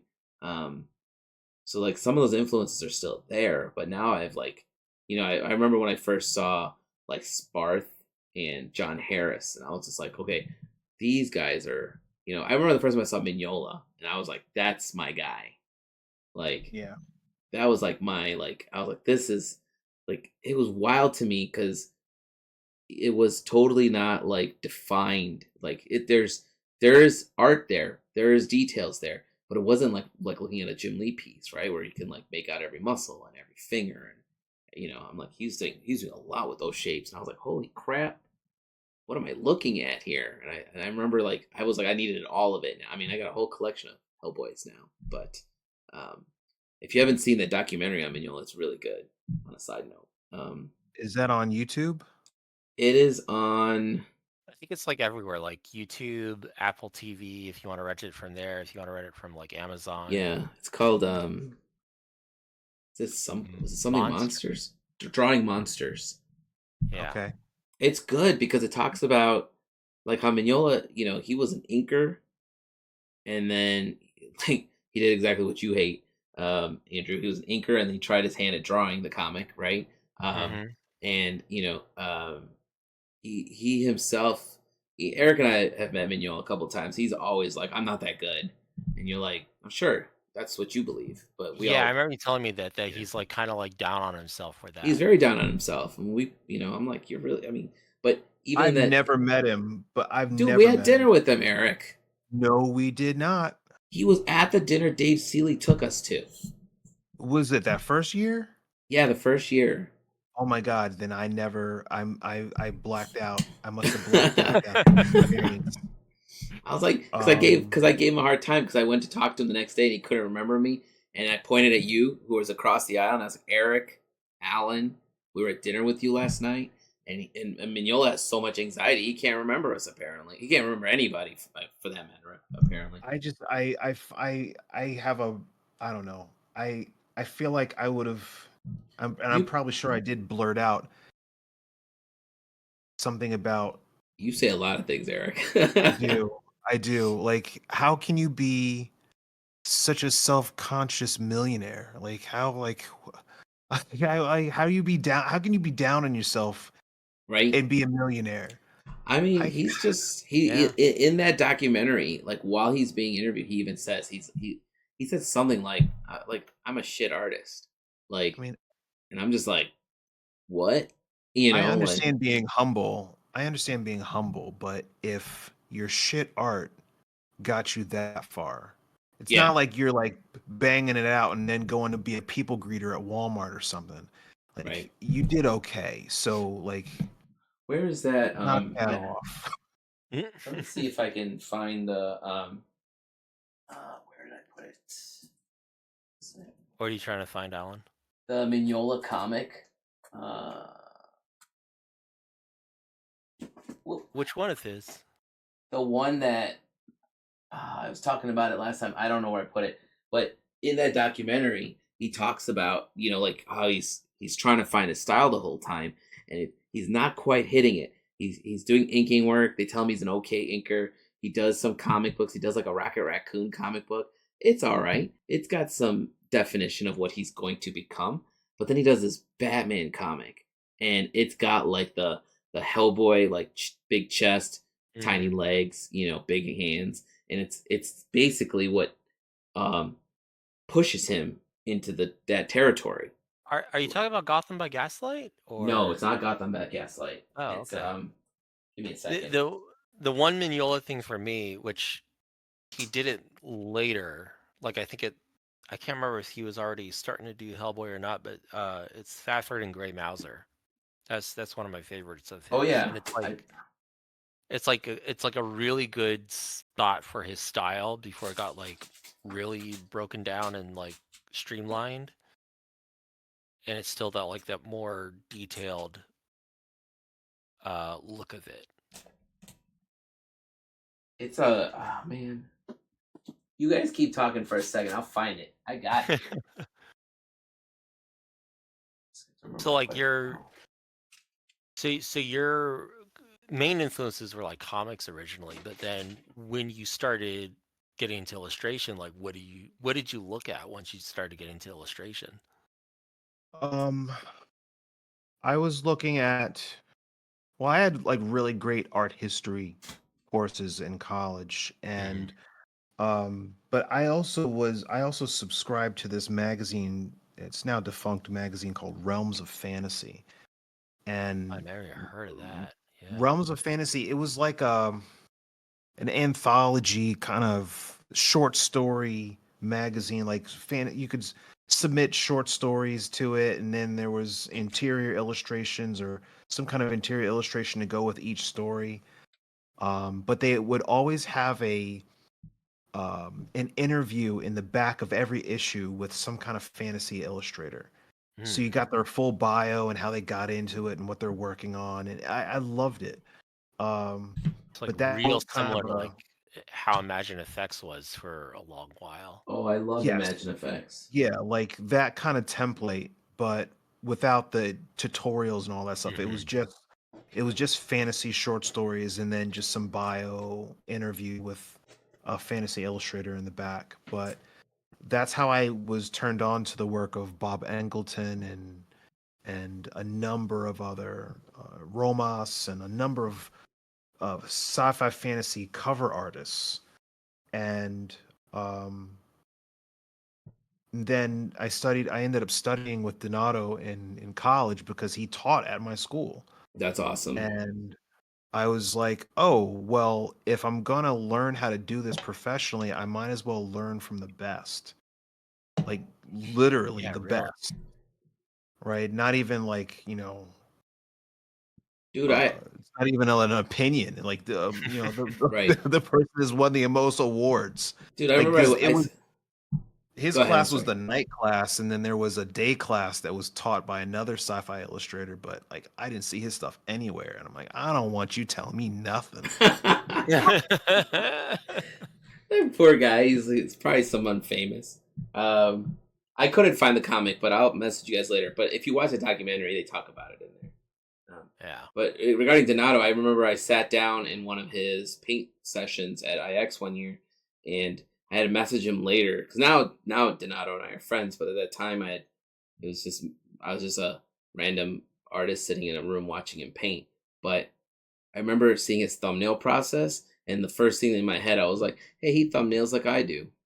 Like, just those scribbles and stuff. Just scribbles. Yeah. You can't like if I were to send you my thumbnails, or if he were to send you his thumbnails, you'd look at it like, oh, what the hell is this? Like what is it trying to do? They're meant to be abstract blobs that read right. from a distance.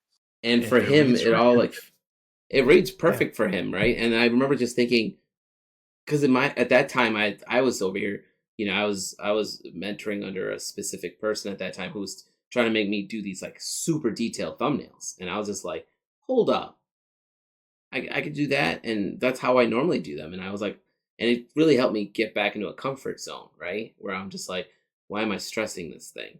Because at the end of the day, if you're stressed about your art, you're actually not enjoying your art either, right? So it's like I want to get back. It took me a minute to get back to the fun part of everything.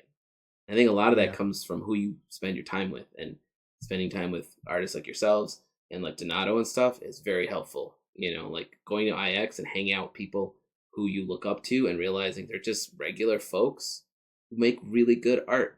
And Donato is like one of the nicest people you could meet. So if you ever get a chance to talk to him, take it. Yeah, the rough thumbnail sketches, if they're meant to be abstract blobs, because if they read from a distance, then they'll work full detail, large and full color. Mm-hmm. When I submit sketches to a client, like finished sketches for approval, I put a lot more work into it, because those first thumbnails are just meant for me. They're meant for you, exactly. Yeah, but like I tell my students, the sketches that you submit to your client should be good enough for the dumbest person in the room to understand what they're looking at, because you don't want the client to send it back to you going, we don't understand, or this needs to be changed, or that needs to be changed. Right. Make it perfectly clear, full color, get your values worked out, get everything worked out ahead of time, so that when it's approved, the client and everybody in that committee meeting knows exactly what they're going to get. Yeah. I mean, that's when I did my first set of thumbs for Magic. I remember I tried to do, grayscale, black and white, and then just quick line art. But then I showed it to Chris Ron, and he was like, "Is this how you normally do thumbnails?" I was like, "No, I usually have color. I usually know where I want everything to go. I do all the shapes." And he's like, "Turn that in, man." And thank fuck I did that, because I turned in four thumbnails, and with my shapes in there, colors where I thought where I wanted the colors to go. And my AD looked at it and was like, "This is like 70% done." And then I was like, "Is that good or bad?" And they're like, "No, we love this." That's great. Yeah, they're like, great. Combine this, and that, and like it went so much smoother. But I had to learn that, right? It was part of the learning curve there. But that really took a lot of stress off me, because I was like, "Oh, why am I?" Because Chris was like, "Why are you overcomplicating this? Make thumbnails the way you make thumbnails." Like, they don't want to see because Chris's thumbnails are elaborate. I was like, wow, these are full But paintings. right, Yeah. but he knows what he's doing. He knows what he's doing, been That's doing exactly. it for a while. that's also kind of like Drew Struzan's not necessarily his thumbnails, but like his roughs, where Yeah, for the longest time, just like black and white comps or whatever. And because everyone was competing with each other, they eventually became like full color, like they became like color sketches. And then eventually like just miniature finished paintings yeah. practically. Just It- to get the fucking like job to be like, hey, look, this is what it looks like. Do you want to do the final full illustration of this? that's cool. I still. Ah, But Do there you were guys so know? many. There it's was so many absurd. It's like, people. man, you didn't have to go that way, but But with Struzan's work, there was so many people to please. It wasn't yeah, just that one too. art There's director. Yeah, that makes You know, sense. there's so many committee meetings where they're like, and then the actors got to get approval of their likeness, and it's just a nightmare to Yeah, have to deal with and that. and then on top of that, with a lot of that stuff, there's not necessarily just one thing made. Usually it's like, well, we want like say like 10 or 14 concepts to present to the studio. And then the studio takes a look at it and says like, well, we like these for this thing. And then they'll get like reworked or something like that. And then it goes through a whole bunch of stuff like just at the thumbnail stage or like just like the rough sketch stage before it even gets like the final. that sounds And too yeah, it's like stressful. it's not that I mean, it's not that bad. It's just if you're used to like I'm used to having it where there's a lot of people that it needs to get in front of eyeballs before it gets final pass on. So I'm Hmm. used to that workflow. If you're more used to like a direct line where someone says like, "Yeah, this is good. When can we expect the final?" Oh, here it is. That's it. I could see it being frustrating. But yeah, if you're Yeah, used no, to that, it's for Struzan. It was from listening to him talk. He was at a convention that I went to years ago, CTN Animation Expo, and listening to him talk about it, it was extremely stressful. A yeah, lot of those Star Wars movie posters were done in a week. Damn. yeah, like I It's know, like one very long ass week. Yeah, no shit. his thing poster famously is like not even 24 hours. It's like less than that he executed that. Right. But when you look at that and you go, it's mostly a silhouette with some rays of Yeah, blue. he made it easy for You himself. know, But yeah. And Yeah. that was smart. That was still, though, smart. it's knowing what it is. It's likely he got that call like not early in the morning, but like before lunch, and they said we'll get you concepts for what we want, or we'll get you an idea of what we want later on, and then like probably around like 3 o'clock or so that came in. And But that's like when he could realistically like start that work. Crazy. people that do editorial illustration, especially like Time magazine covers, it's the same kind of thing. You might Oh get a yeah, I didn't even call think on about it. Yeah, a Tuesday and they need it Thursday morning. yeah. And you might get that call like that email Tuesday afternoon. Sketches due I cannot Wednesday. work that fast. I would die. And right, but that's why they pay you the big bucks. Oh no, I get it. Trust me. But how many of those do you have in the tank before you just burn out and you're hiding under your desk? Right? You're just like, I retired. Bye. Um, we're a little over time, so Yeah, yeah, I was gonna say let's move on to the last part of this segment, the show. yeah. Eric, I didn't know if you had anything you want to show or talk about since I No, threw. I don't know what to No, expect. no worries. So I will start make it easy. And this, I think this Eric will like this too. So I've been playing this new game. It's called Marvel United. If you Oh, what haven't is played it? it, Eric, you should pick this up. Your kids would love it. Okay. So basically, this is you got to get there's 3 core boxes. You just need one to play. So this one's the X-Men one. I like X-Men, so I bought the X-Men one. There's an Avengers one, and I think there's a multiverse one. So the multiverse has got like, I forget what's the female Captain America's name? Hey, Not Haley Atwell. That's the actress, that's the but actress. it's all the multiverse characters. Agent Yeah. Carter. Yeah, Peggy Carter. Yeah. Peggy Carter. So like either way, you pick one of those up, and then there's so this one's got it comes with this. It's got 6 heroes and 4 villains. So Juggernaut, Sabretooth, Mystique, Magneto. Sabretooth's the easy. They tell you to start with Sabretooth. He's pretty easy to play. But basically, you have 6 locations, and then you have all your heroes have their abilities. You have 6 locations, and the villain has an ability. And the villain has a goal he's trying to achieve, which is he's trying to just knock you guys out, basically kill you guys. Where you're trying to stop, you have to stop thugs, save civilians, stop his henchmen. Then you can fight the villain. It's basically like fighting in a comic book, but it's turn based. And at first, I was like, that seems kind of easy. Like, where's the challenge? It's challenging. So again, the game itself will tell you start with Sabretooth. I can assure you, I will never play that game. Why? It's fun, man. I'm sure, and like, so you guys. I'm sorry, it's not. You guys have seen Stranger Things, right? Yes. Are you gonna make a crack about D&D? I'm that black kid in the basement of some random kid's house being told like how to play D&D. The only difference between me and that kid from Stranger Things is I got up and went home. Because I told, as they were explaining D&D to me, I said, "This is nonsense. I have a Nintendo," and I got up and I left. So I will tell you the same thing. I'm not playing that because I have a PS5 and Spider-Man 2. Damn, Eric. That's fair, but you know. So the reason here's the thing: my friends and I started playing board games. We play board games once a month now because we play games online all the time. So our goal was to get away from the video games for a little bit and do something where we can all hang around we literally have to sit around the table and play. I want to learn. I really do want to learn. Like for work purposes, I need to learn how to play Magic the Gathering. Well, that's easy. Yeah. Like, I mean, it's easy, but it's not easy. Right. And that you're the 10th person to describe it like that. Just download Arena. It'll walk you through the basics. And that's what I have to do. But I gotta be in meetings and stuff like that where I need to know what people are talking about. I can't be the one guy walking in going, "What's a mana?"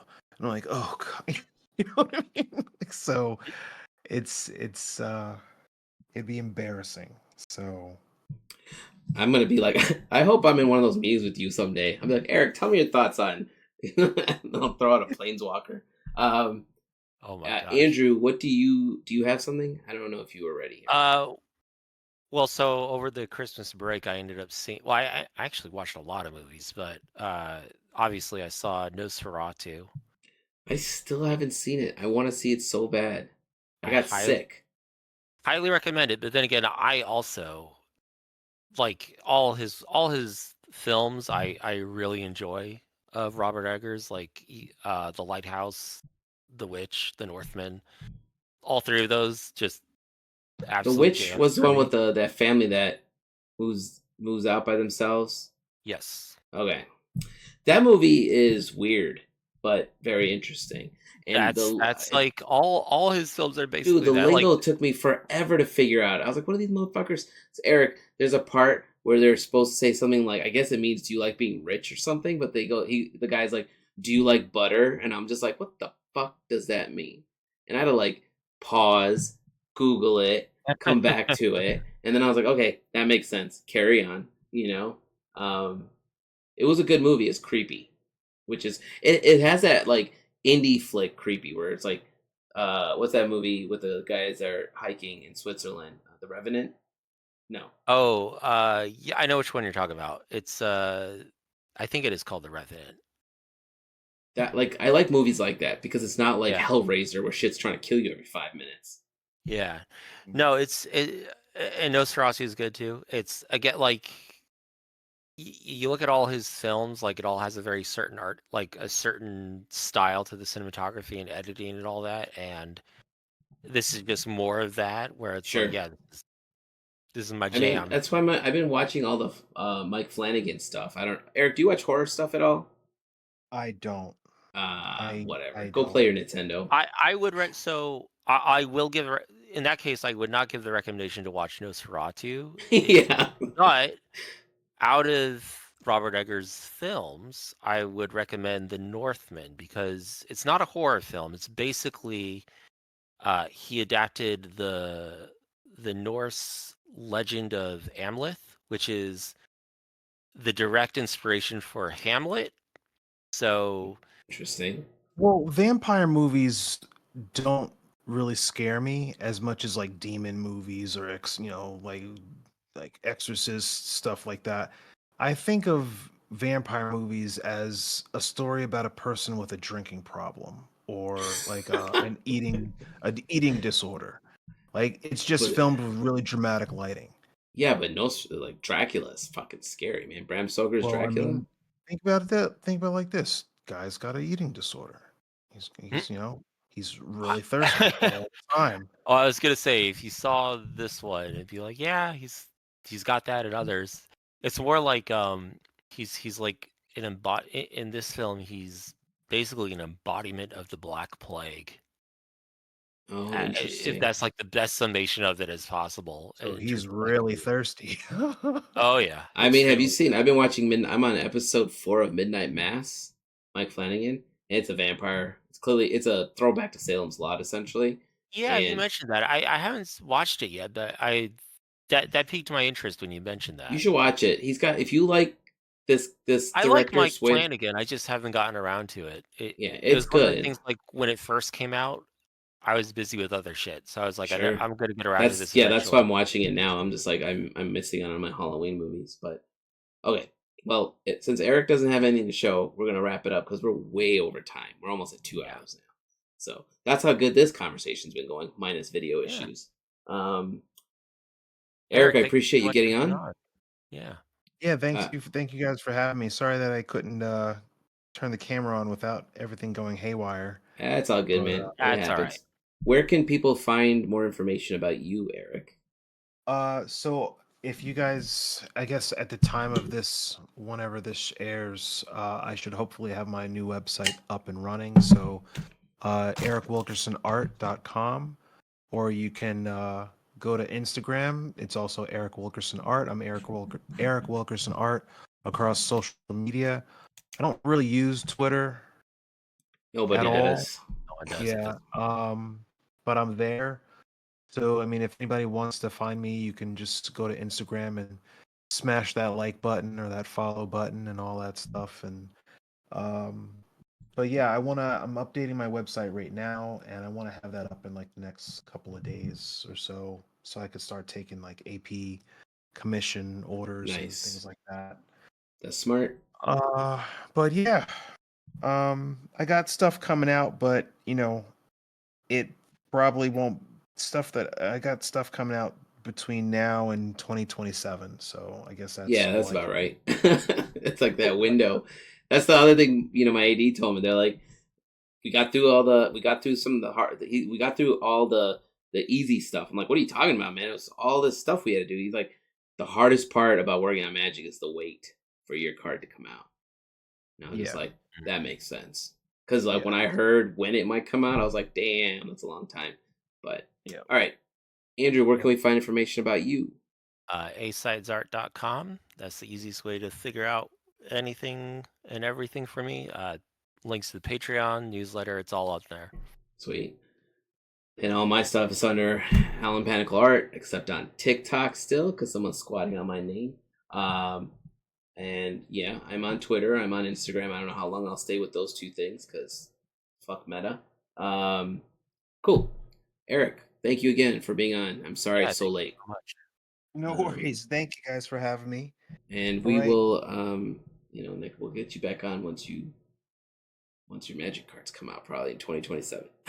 Well, yeah, I've got stuff coming out this year and then Oh, next okay. year, and yeah, it's a lot, but I just like I can't talk about anything that I No, I do. get it. Trust me. No worries there. But That's the I'm NDA. happy to be busy. That's all I can really say. So, Yeah, but man. yeah, I'm happy for you. thanks, man. Thanks, man. I'm happy for you too. I'm glad to see you out there doing your thing, and It's getting there. It's slowly enjoying getting there.